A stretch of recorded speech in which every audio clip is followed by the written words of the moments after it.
Assalamualaikum warahmatullahi wabarakatuh. Kami dari mahasiswa semester 5 dari Universitas Maritim Raja Amir Haji, Fakultas Keguruan dan Ilmu Pendidikan dari Program Studi Pendidikan Matematika.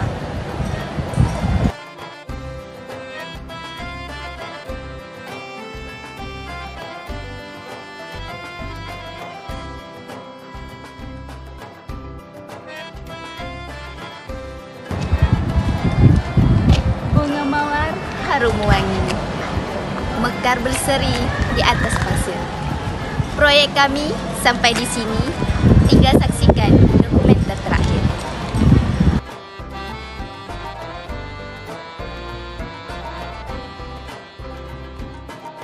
Sebelum masuk ke tahapan awal proyek, kami diberikan arahan terlebih dahulu terkait proyek yang akan kami kerjakan. Arahan yang diberikan oleh dosen pengampu sangat membantu kami dalam memulai pengerjaan proyek yang ditugaskan.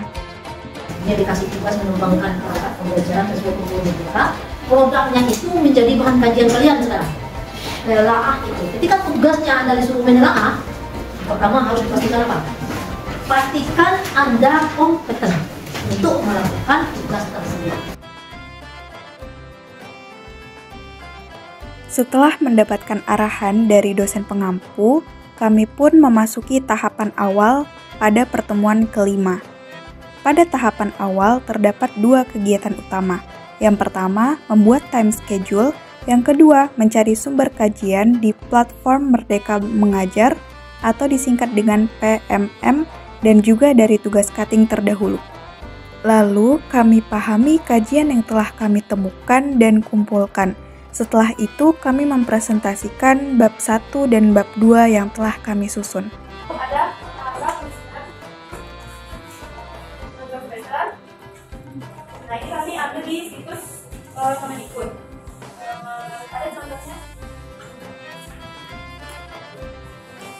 Nah, ini ada contoh proses ini yang kami ambil dari sekolah SMP 4 Negeri Mina.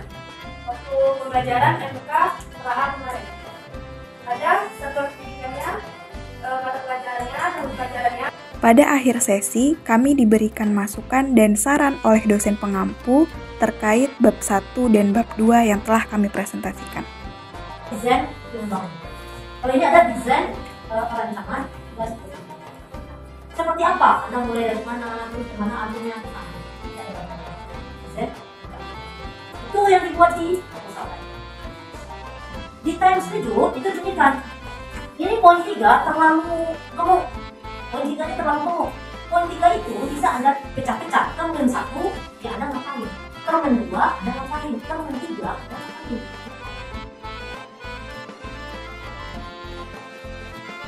Jadi karena kita kan ambil bagian kelas 8 semester 1 ya kan. Berarti itu jatuhnya ke fase D. Nah, untuk capaian pembelajarannya itu kan udah ada di Permendikbud Kurikulum Merdeka. Kita ambil di situ untuk CP fase D-nya. Nah, ini daripada akhir fase D sampai yang ke bawah tuh. Bawah lagi.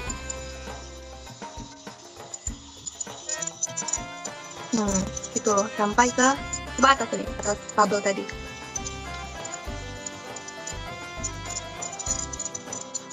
Nah, itu sampai ke kejadian pada suatu percobaan sederhana.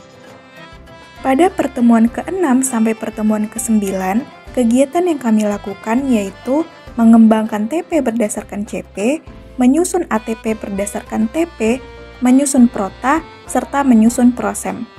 Untuk TP dan ATP yang kami susun telah didiskusikan bersama kelompok fase D sebelumnya.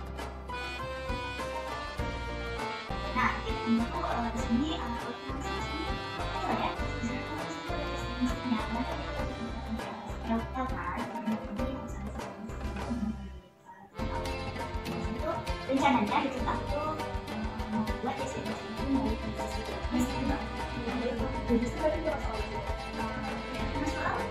tes kita waktunya juga Pada pertemuan ke-10 dan ke-11, kegiatan yang kami lakukan yaitu mengembangkan modul ajar.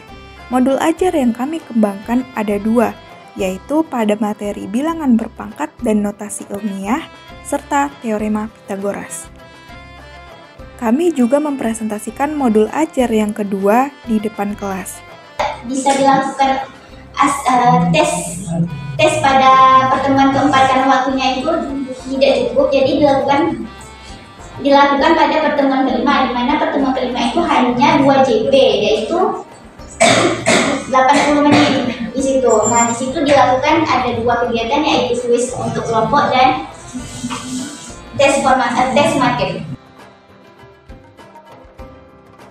Pada pertemuan ke-12, kegiatan yang kami lakukan yaitu mengembangkan modul P5. Tema yang kami angkat yaitu Bhinneka Tunggal Ika, dengan topik Harmoni Nusantara Merajut Persatuan Melalui Lagu, Tari, dan Drama, yang berfokus pada dimensi berkebinekaan global, bergotong royong, dan bernalar kritis. Setelah itu, melalui proyek ini, peserta didik itu diajak melakukan berbagai aktivitas, mulai dari tahap pengenalan, kontekstualisasi, aksi, refleksi, dan lain-lain. Nah, jadi di pertemuan 4 ini kita sudah melakukan tes summatif karena tujuan pembelajaran pada pola bilangan itu udah habis terpenuhi pada pertemuan 1-3 kan. Nah, jadi di pertemuan 4 ini kan ada 2 JP. Nah, kita bagi aja lah tuh dari kegiatan pendahuluan itu ada 10 menit, kemudian kegiatan inti itu 60 menit dan penutup 10 menit juga. Selanjutnya, pertemuan ke-13, yang merupakan pertemuan terakhir pada tahapan inti. Kegiatan yang kami lakukan pada pertemuan ke-13 ini yaitu mengembangkan RPP atau Rencana Pelaksanaan Pembelajaran dengan materi pola bilangan pada kelas 8 semester 1. Minta apa yang jelas ada bikin modul PPT-nya. Nah, tapi tiba di modul ajar itu kan ada 2, ada 3 ya, ada 2 ya. Nanti Anda PPT jelaskan bahwa Anda telah mengembangkan 2 modul ajar, 1 judulnya apa untuk kelas berapa, 2 judulnya apa untuk kelas berapa.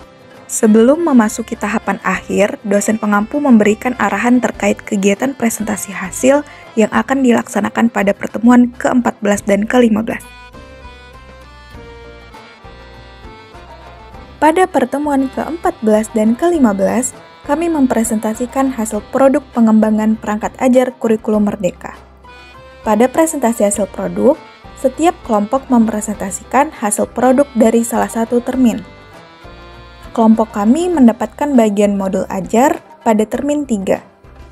Kami mempresentasikan salah satu modul ajar yang telah kami kembangkan dengan materi bilangan berpangkat dan notasi ilmiah. Kami juga menampilkan PPT yang telah disusun dan memuat penjelasan terkait termin 1 hingga termin 4. Tipe STAD. Selanjutnya untuk pendekatan PAML, metodenya diskusi dan jawab dan sebagainya.